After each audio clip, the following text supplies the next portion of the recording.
السلام عليكم ورحمة الله وبركاته. تحية لأبناء هذا الشعب المغربي.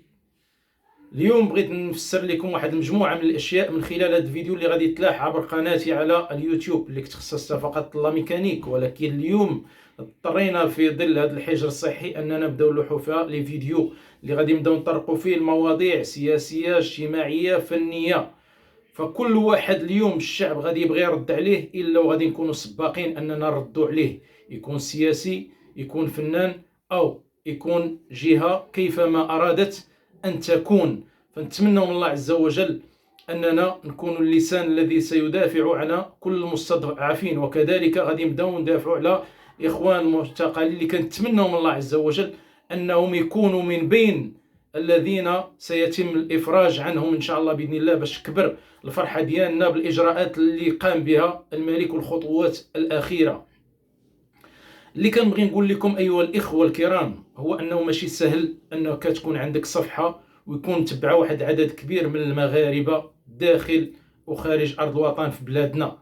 كلكم كتعرفوا بانه من الصعب جدا اقناع العقليات المختلفه في بلادنا، ومع ذلك كنحاولوا، مع ذلك كسبنا واحد الحب كبير من طرف المغاربه، الحمد لله، بالصفاء النيه وبهذيك الرسائل النابعه من القلب اللي كلها كانت كتدعي فقط التوعيه. لاننا كابناء الشعب ما خاصناش بزاف، خاصنا غير نتوعاو باننا الا درنا اليد في اليد قادرين اننا نوصلوا لكل شيء، وقادرين اننا نوصلوا للخير ديال هذه البلاد بلا ما نتجاوزوا الخطوط الحمراء.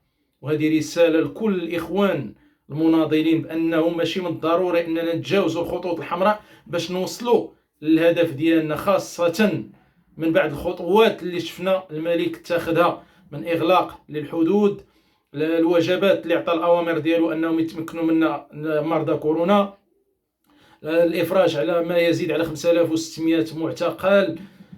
فمجموعه من الخطوات كتبين لنا باننا قادرين اننا نوصلوا الكلام ديالنا الملك البلاد حفظه الله، وقادرين اننا نحلوا كل المشاكل العالقه باذن الله تعالى باليد في اليد مع ملك البلاد ان شاء الله باذن الله.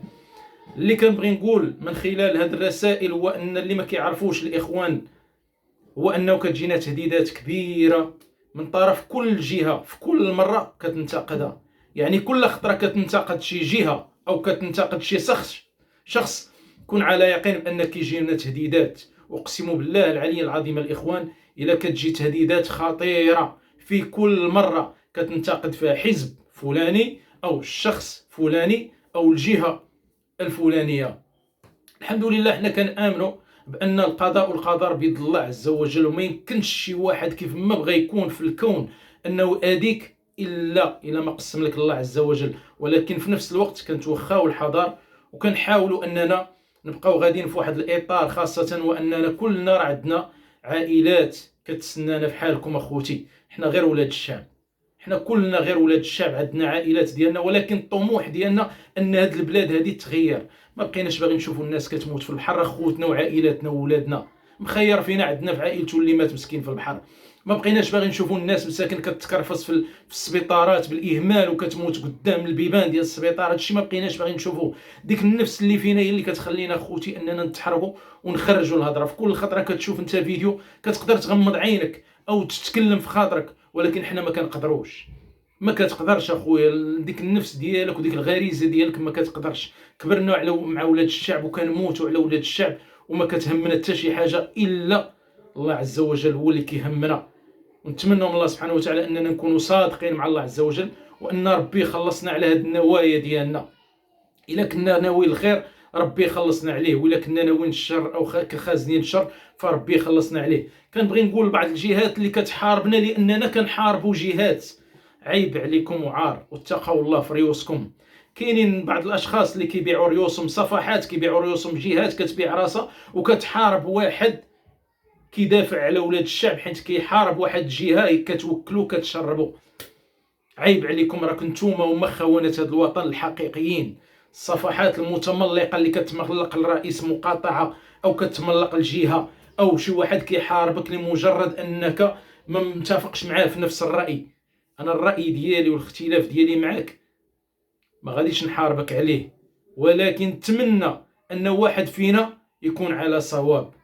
فكنتمنى الا كنت انا على حق وانت متاكد انني على حق، وان هذيك الجهه اللي عندها السلطه وعندها المال وكتعطيك باش تحاربني انك تسمح في داك الشيء وتجي في صفي اليوم، لاننا محتاجين اليوم للرجال، محتاجين للمغربيات ديال بصح، محتاجين للحرات اللي ما كيتباعوا ما كيتشراو. وشحال من مرة حسن من شحال من ذكر ما كتباع ما كتشرى. ونتمنى من الله عز وجل ان الرجال يبانوا، لان المرحله المقبله ما بعد كورونا ان شاء الله باذن الله كونوا على يقين بان عندي افكار كبيره قادرين اننا نزيدوا بها للقدام واننا نصنعوا بها التغيير، ولكن غادا تحتاج منا واحد شويه ديال الحزم وشويه ديال القوه، ضروري من القوه خوتي باش نبينوا باننا في الصف ديال الملك واننا باغيين التغيير. بركه من الخوف اخوتي، راه الخوف خاصك تخدمو ملي تكون عارف راسك لست على صواب، او غادي تقدر تغامر ببلادك او تخرجها مثلا لواحد شي حاجه اللي ما نبغيوهاش حنا كاملين. لا، حنا غادي نخدموا الشجاعه ديالنا والقوه ديالنا والحق والقانون في واحد الاطار اللي غادي نوصلوا به كاملين للخير، باش كل شيء يرجع علينا بالخير. كيف ما قلت لكم ما بقيناش باغي نشوفوا شي واحد كيتكرفص.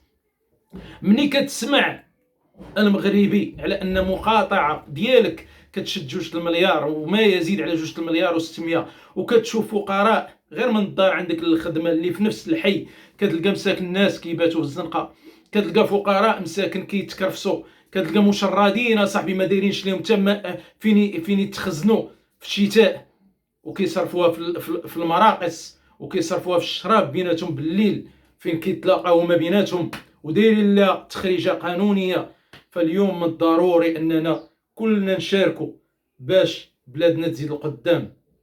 الشجاعه، القانون، اطار صحيح، قادرين اننا نصنعوا تغيير اخوتي. نتمنى من الله سبحانه وتعالى انك كناضل على مستوى المغرب كامل، ولكن حتى بعض الدول بعض القضايا المغاربيه بحال قضيه الحدود اللي ان شاء الله باقي عندي لكم فيها مفاجآت، لانني باقي كنت نتواصل مع الاخوان في الجزائر وقررنا اننا نديروا شي حوايج، ولكن بعد كورونا فقررت اليوم انني نبدا نناضل من اجل الحي اللي كبرت عليه، الحي اللي عندي عليه واحد الغيره كبيره. وكونوا على يقين واقسم بالله العلي العظيم انني ما نبيعكم ما نتباع، وانني معاكم على العهد حتى الموت، وانني باغي لكم غير الخير اخوتي، وانني لو عرفت في هاد الناس فيهم الخير كنت غادي نساندهم وغادي نعاونهم، ولكن عرفت بانهم ما فيهمش الخير وانهم كيعطيوك وجه، وللاسف الشديد ما كاينه حتى حاجه. لانني ملي طلعت عند الرئيس ديال المقاطعه اقسم بالله الذي لا اله الا هو شاهد على كلامي الذي اقول، اول حاجه قلت ليه انك مسؤول قدام الله عز وجل. ثاني حاجه قلت ليه ما بقيناش باغي نشوفوك في الطوموبيل، خرج من المقاطعه ودور في الازقه ديال الحي المحمدي وطل وشوف وحنا نعاونوك، ولكن بان خدم.